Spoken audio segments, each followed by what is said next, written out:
sant di leen gërëm. Merci Abdi pour la précision.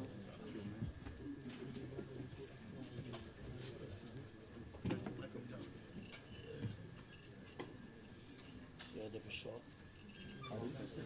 Sinon, on peut faire la parole. Tu prends pas la parole. Tu prends pas la parole.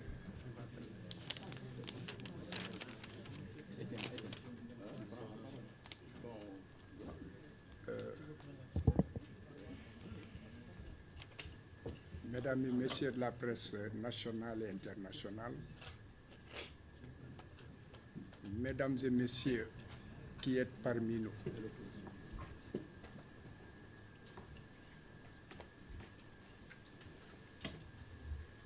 ce point de presse qui annonce le recours en demande de révision de M. Ousmane Sonko est porteur d'une bonne nouvelle et d'une espérance pour le peuple sénégalais, pour la diaspora sénégalaise, pour l'Afrique et pour le monde entier. Pour tous ceux qui ont tremblé pour ce minuscule pays de 196 722 km² seulement. Ce pays qui a failli basculer pour longtemps encore dans la tyrannie de ceux qui tenaient le pouvoir, les compradors supports de l'impérialisme occidental. Ce point de presse est aussi une bonne nouvelle pour ceux qui ont soutenu cet homme qui a été violenté, martyrisé, embastillé en violation de tous ses droits fondamentaux, Ousmane Sonko. Parce que ce dernier, qui a une dimension internationale, était seulement porteur d'une vision audacieuse pour l'Afrique et pour tous les peuples encore politiquement et économiquement asservis par des colonialistes surannés. Ousmane était l'homme qui a osé et qui a réussi. Ce point de presse est enfin un rappel que la lutte continue pour le peuple sénégalais et qu'il n'y aura pas de quartier pour des ennemis d'hier, connus ou encagoulés, intérieurs comme extérieurs. C'est une croisade du citoyen Ousmane Sonko, toujours contre le mensonge et pour la vérité, pour que jaillisse enfin la lumière sur l'une des plus grandes conspirations de l'histoire du Sénégal, pour confisquer la démocratie et la culture démocratique, pour confisquer les libertés, piller les ressources tranquillement et vassaliser des juges.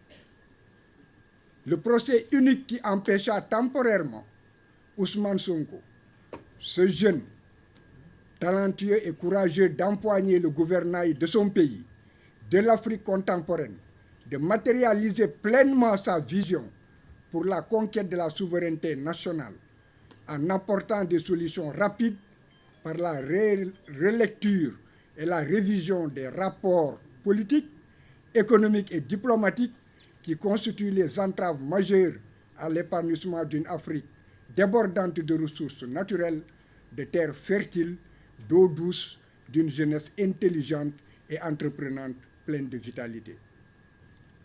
Demander la révision du procès, c'est un droit. Un droit non seulement pour le citoyen Ousmane Sonko, mais aussi pour tous ceux qui sont épris de vérité et de justice.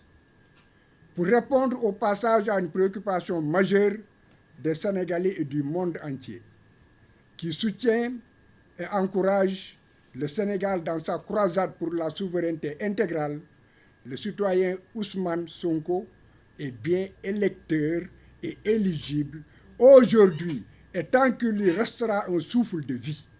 Tout débat autour de cette question est donc sans intérêt. Pour en revenir à la révision, ces derniers temps seulement et simplement au rétablissement de la vérité sur des accusations et une condamnation injuste.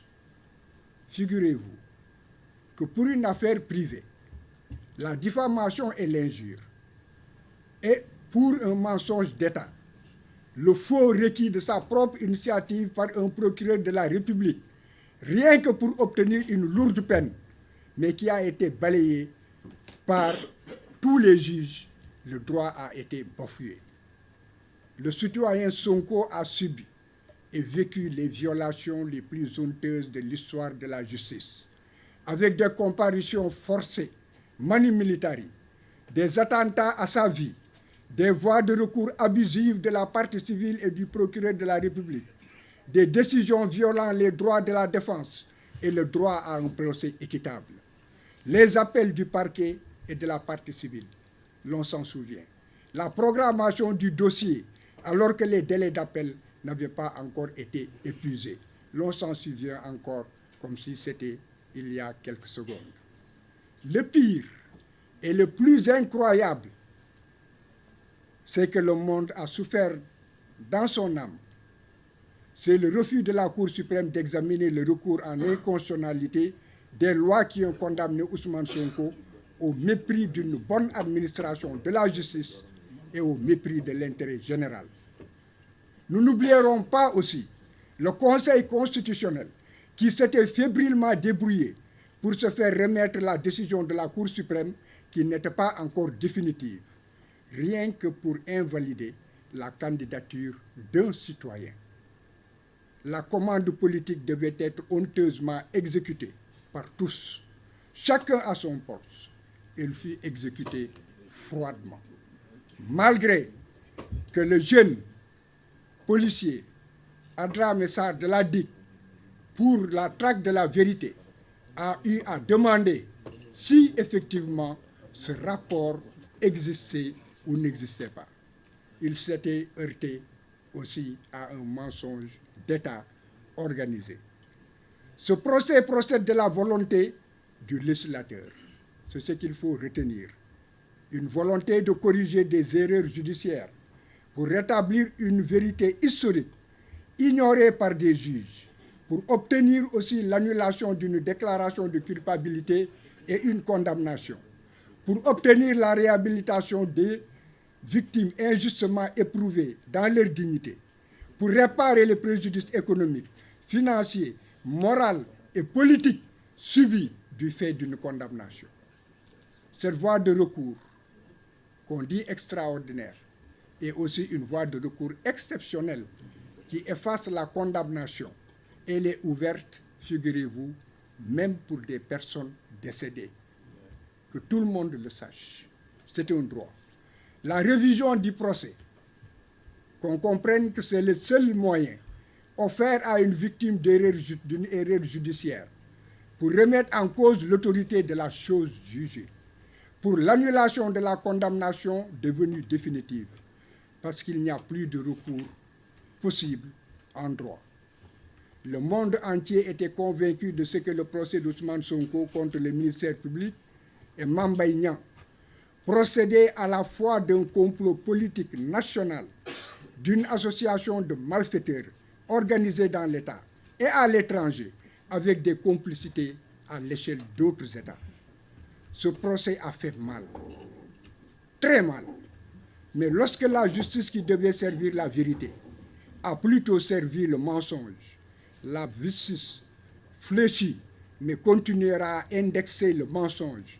Et elle n'aura de paix que lorsque la justice retrouvera ses qualités attribuées, à savoir, premièrement, l'autorité que la loi lui confère. Deuxièmement, la dignité que l'on attend des juges. Le procès en révision de Ousmane Sonko contre Mame Mbaye Niang et le ministère public sera inédit. Si la commission de révision donne un avis favorable, parce que les décisions rendues ne procédaient pas d'une erreur, d'une simple erreur judiciaire, mais d'une conspiration politico-judiciaire qui a terni l'image de la justice sénégalaise et nuit à tout un peuple. Mame Mbaye Niang n'était qu'une tête de Turc, utilisée à des fins politiques. Il a agi et persévéré dans le mensonge sans éthique ni pitié. Il a fini par fuir son pays pour ne pas affronter la vérité qu'il a méprisée et qui aujourd'hui le rattrape. La dignité commande qu'il se présente, affronte ses propres mensonges. Comme le ministère public, qui se présentera pour être confronté à une vérité toute simple qu'il avait éclipsée au détriment de la justice et contre l'honneur de la justice. Ne l'oublions jamais, l'immortalité réside dans la vérité, alors que l'éphémère est le dessein du mensonge. Ce point de presse est donc, comme nous l'avons dit, une information portée sur un procès qui sera inédit au Sénégal, mais dicté simplement par le besoin de rétablir la vérité et la dignité d'un homme. Je vous remercie. Bravo, sir.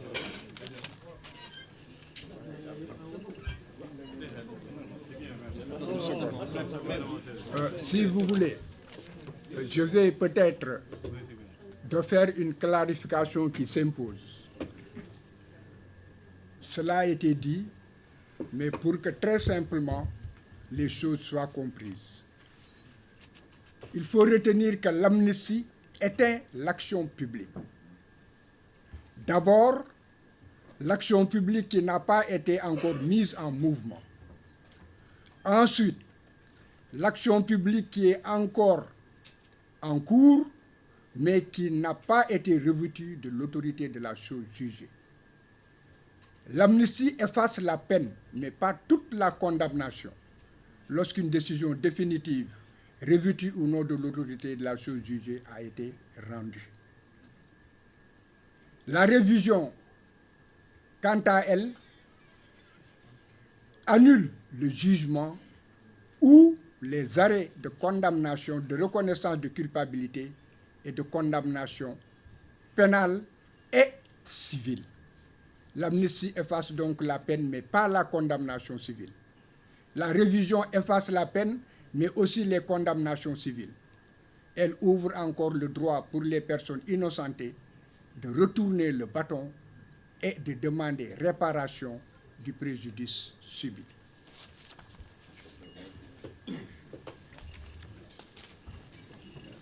Bravo, sir.